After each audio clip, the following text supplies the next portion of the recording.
All right, welcome. Today we are going on an absolutely epic journey. We are going to try and squeeze over 500 million years of evolution into one massive highlight reel, all to tell the incredible story of life on our planet, from its truly strange beginnings right up to the world we see today. But let's start with a mystery. Our planet is ancient, right? 4.6 billion years old. But for almost all of that time, the evolutionary stage was, well, it was empty. There were no animals as we'd recognize them. This lack of ancestors for complex life was a puzzle that even bothered Charles Darwin.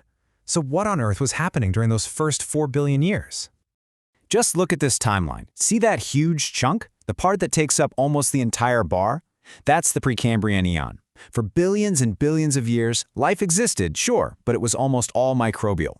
The entire story of complex animals, everything from trilobites, the dinosaurs, to us, is all crammed into that tiny, tiny sliver at the very end.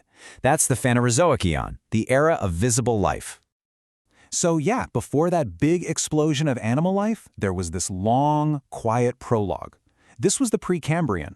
You could think of it as life's first draft.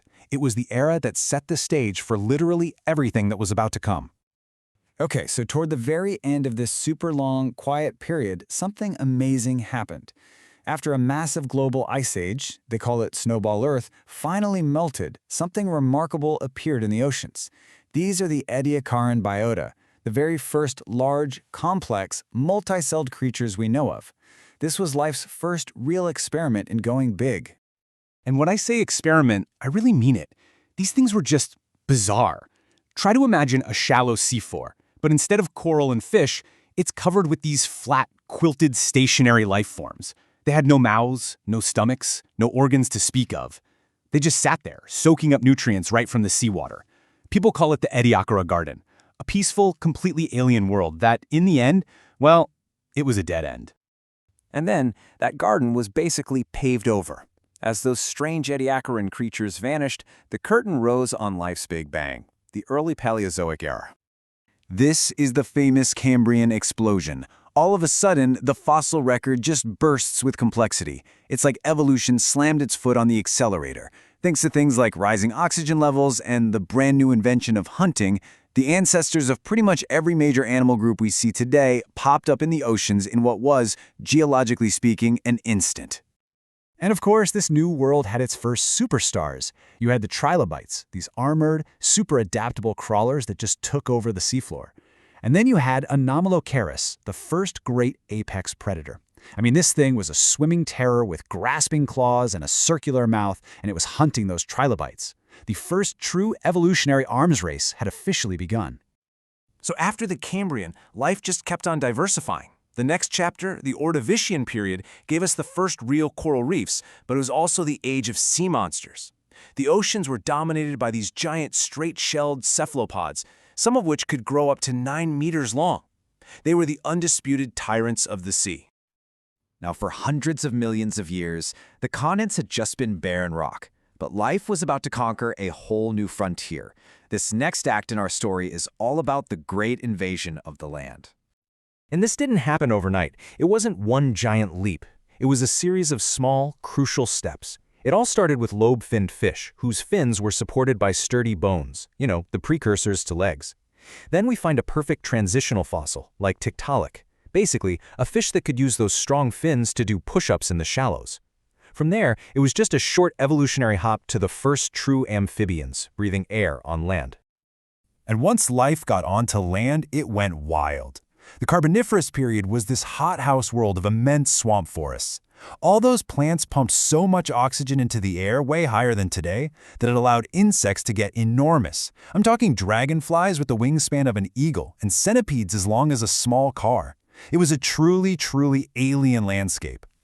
So, for over 250 million years, life had thrived. It had diversified and conquered both the sea and the land.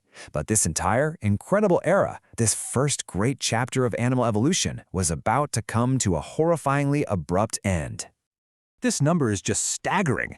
At the end of the Permian period, the planet went through a cataclysm, probably from massive volcanic eruptions in Siberia, that caused runaway climate change. The result? The Permian-Triassic Extinction event, better known as the Great Dying.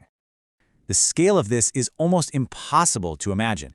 96% of all life in the oceans, gone. 70% on land, wiped out. The trilobites, gone. The giant sea scorpions, gone.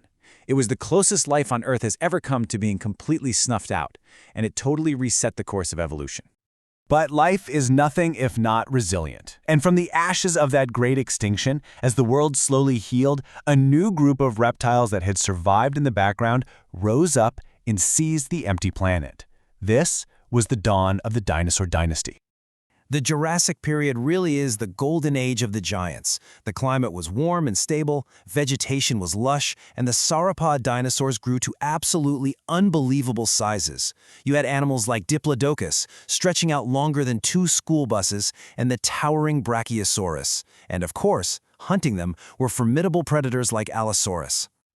The final act for the dinosaurs was the Cretaceous. This is when their diversity just hit its absolute peak. You get the most iconic species we all know and love, Tyrannosaurus rex and Triceratops.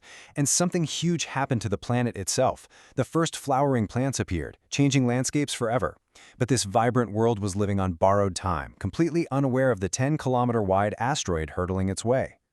Well, the asteroid impact ended the reign of the dinosaurs in a flash of fire and dust. But, hiding in the shadows, these small, shrew-like creatures survived. They were our ancestors, the mammals, and with the giants gone, the world was suddenly theirs for the taking. And wow, did they fill that void. Mammals exploded into this incredible array of forms. You had Paraceratherium, a hornless rhino the size of a 2-story building, the largest land mammal ever. You had whales like Basilosaurus returning to the sea, still carrying the evidence of their past, with tiny little hind legs you could actually see. For a while, the dinosaur lineage fought back with the giant predatory terrorbirds. And as the planet cooled into the ice ages, you get the real icons, the saber-toothed Smilodon and the mighty woolly mammoth. And then, in just the last few 100,000 years, which is a mere blip in geological time, a new kind of mammal showed up in Africa. This one had an unusually large brain, a real talent for making tools, and an unstoppable curiosity. Our story finally arrives in the present. So there it is, the grand sweep of evolution. From those strange quilted beings in the Ediacaran garden to the armored trilobites of the Cambrian seas, through the giant insects and the first creatures to walk on land, the long, long reign of the dinosaurs, the rise of the mammals, and finally to us. Every single era had its stars, its triumphs, and its catastrophes. Which brings us to one last question. We're living now in the Quaternary period. So, millions of years from now, when future geologists look back at the thin layer of rock that represents our time, what story is it going to tell? And who or what will they identify as the star organism of our age? Thanks for joining me on this journey through deep time.